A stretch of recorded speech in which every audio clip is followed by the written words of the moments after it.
Easy, easy. Don't fall on me. Oh, that's good. And here they are side by side. You can see the big size difference there. Oh, I guess I ripped out speaker wire. Yeah, it smells like bowling alley shoes boiled in broccoli.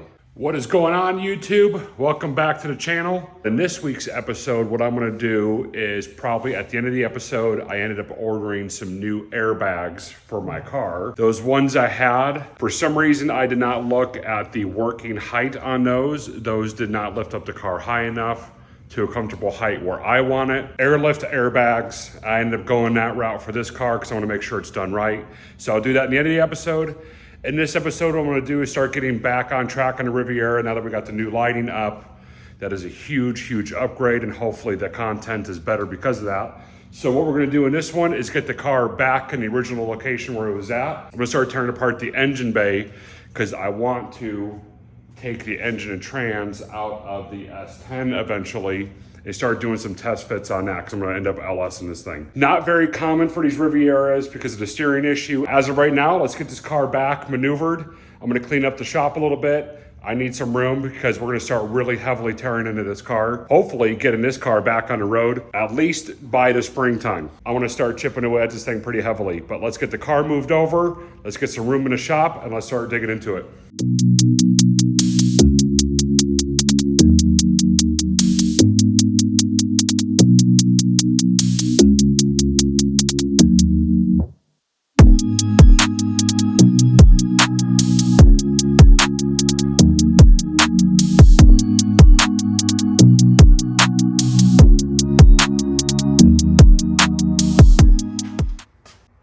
Now, let's see if we can get this windshield just about all the way pulled out. I want to try and get this dash cap off. I think the cap itself on the dash comes off, and I want to see what it looks like in there.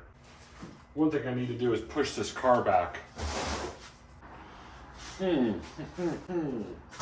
I've had this, so what I did was to loosen it, is I took a propane torch and went around the whole perimeter of it, was able to pry it up, but for some reason this is like cement over here. Doesn't want to come off.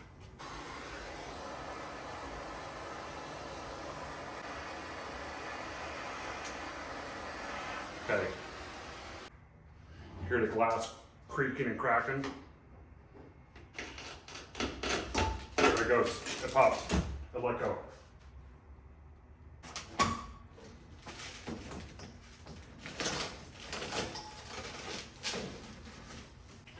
Oh, there's the rot in the windshield I was waiting to see. I was afraid of that. I'm gonna pull that cap off. I want to see all the rust that's in there, and I've already, yeah, that's what I was afraid of, guys.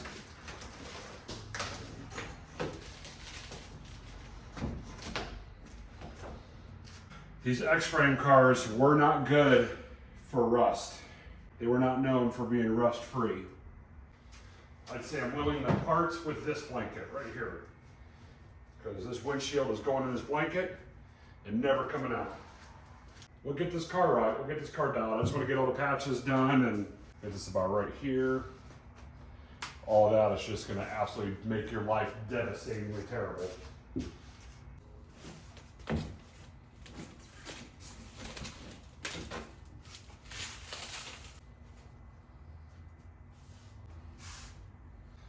Yeah, I'm going to show you guys what I'm talking about here. Glad we got it out though. But there it is. The holes. But what I want to do is get this cap off because I want to see really how bad it is.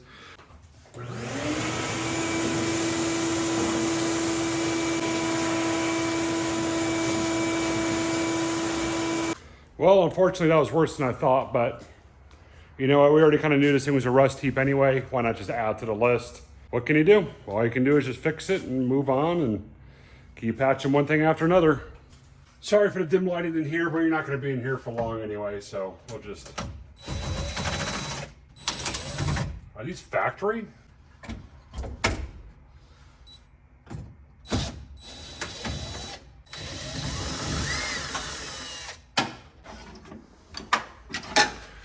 Guess we'll soon find out. I don't think it's that easy where this thing just slides forward, is it? Maybe. Don't worry, for all you people watching, cringing, they do make reproductions of these. There it goes. Oh, what is that? I think that one screw's hogging us up. Oh, yeah, there it goes. That might help. I gotta put you guys down. I can't hold you forever, okay? I can't hold you forever. I gotta eventually put you guys down.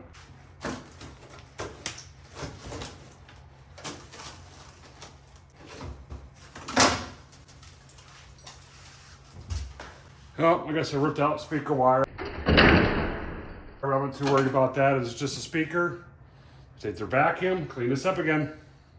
That dead spider right there, I can guarantee you that is older than most of us watching this video right now.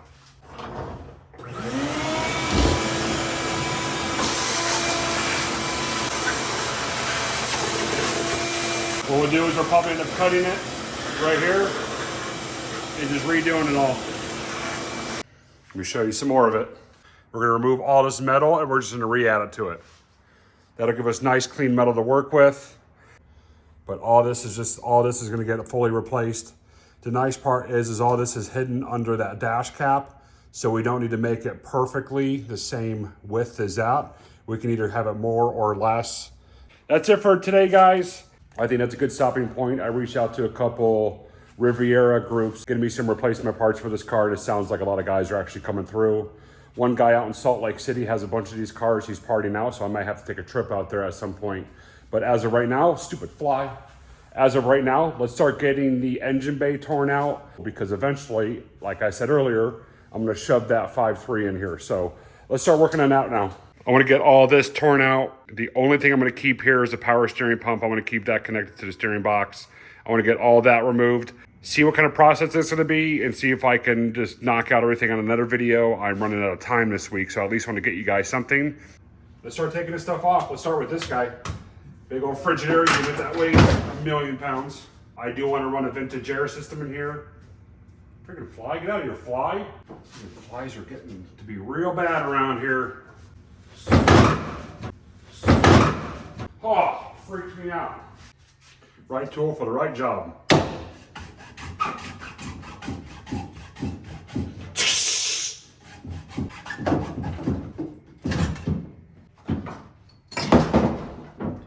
Dent the fender.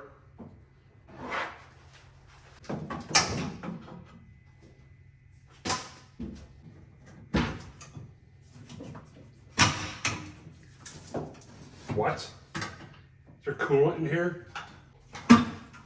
Oh, brutal. Yeah, it smells like bowling alley shoes boiled in broccoli.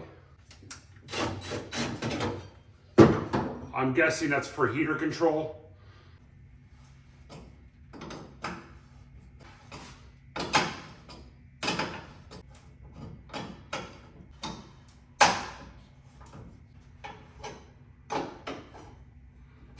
Finally.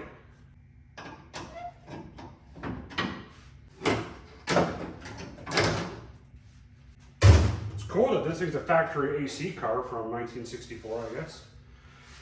Not like it adds value to something like this, but it's different.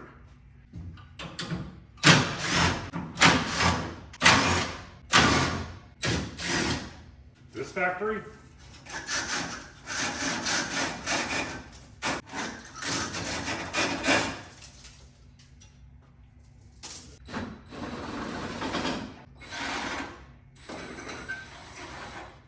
Okay, so I've accomplished absolutely nothing so far, so that's something.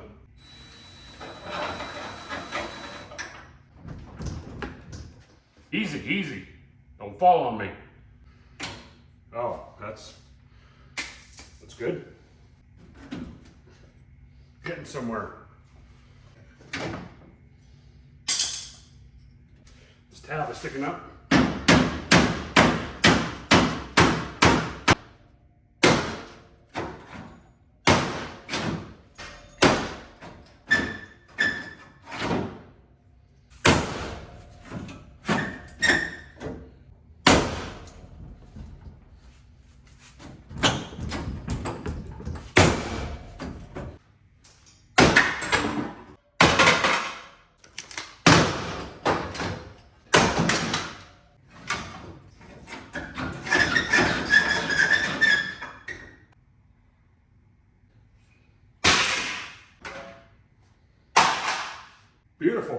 Went out exactly according to plan.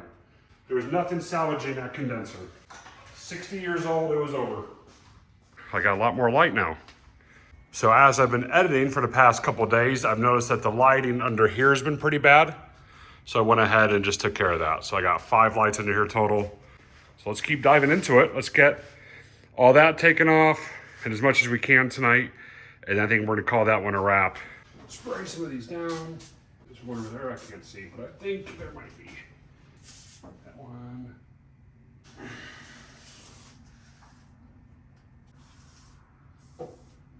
I don't need the fan or any of that duct because what I'm gonna do is I'm gonna run a vintage air setup underneath the dash. I'll just eventually plate all that. Might as well spray some master cylinder bolts. Got that 2C soundtrack behind us.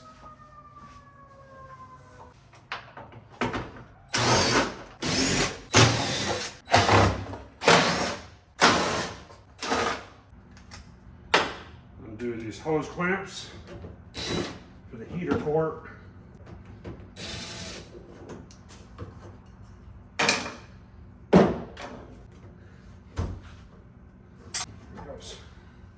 Probably just poked myself with that rusty mesh screen on there.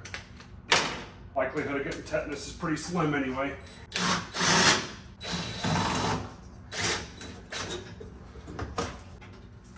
Look at all those vacuum lines.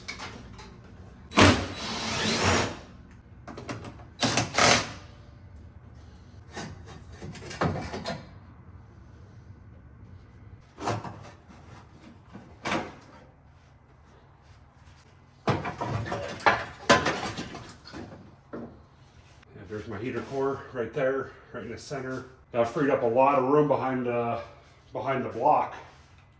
I can stuff that motor pretty far back now. Okay, well this thing's already broken.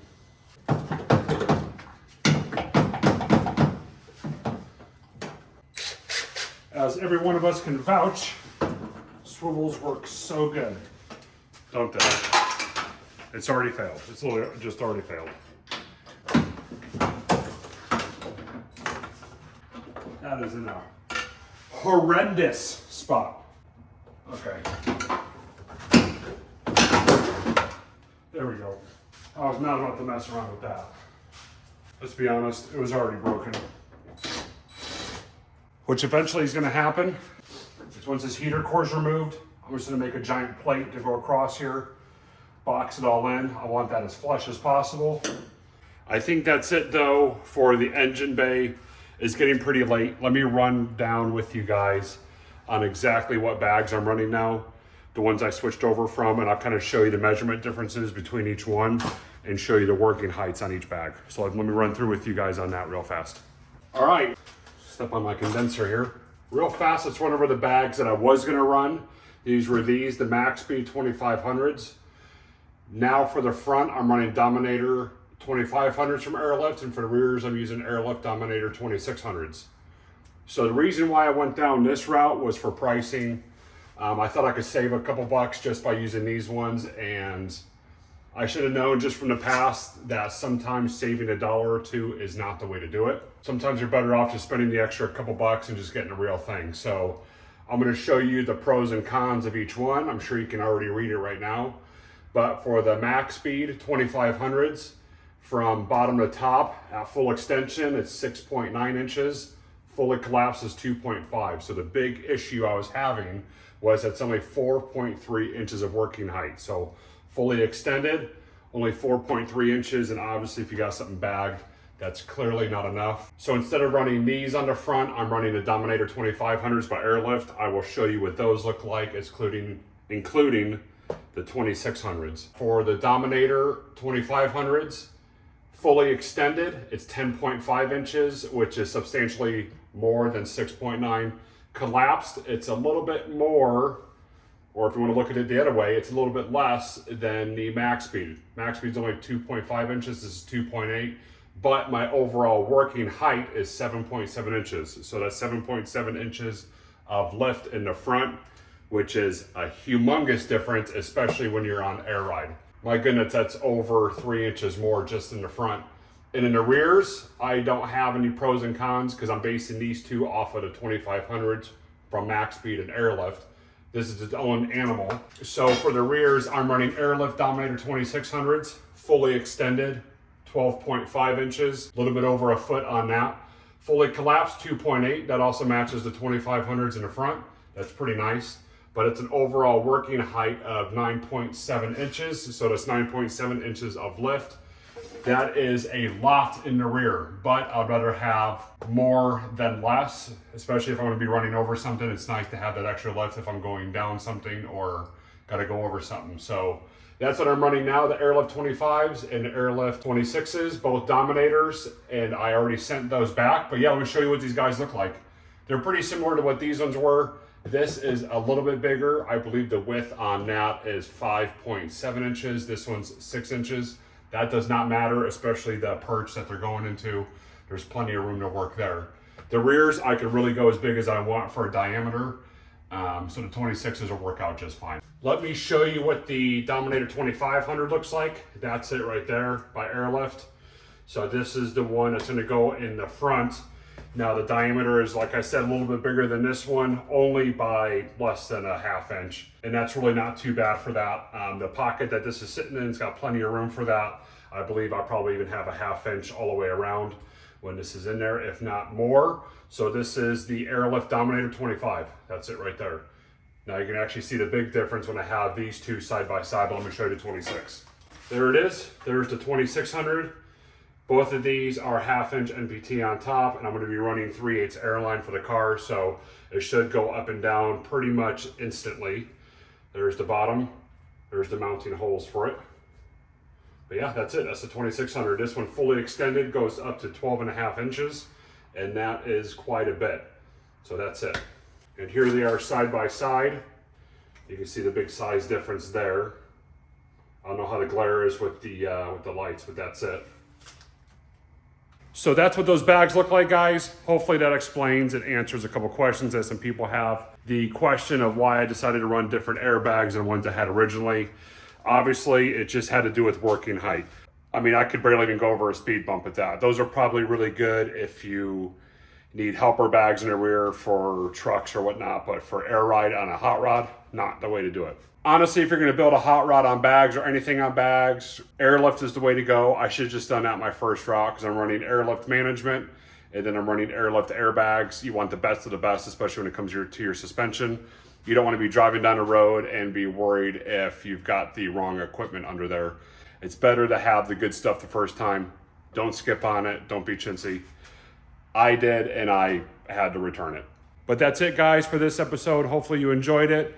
Hopefully this lighting made it way better and way more enjoyable to watch. But we got the windshield taken out. We got the dash cap taken out. We also cleaned up the engine bay a little bit. I'm going to dive probably more into that next episode. I showed you guys the airbags, what I'm running. But that's it, guys. Hope you guys enjoyed this episode. Enjoy your weekend, and I'll catch you guys in the next one.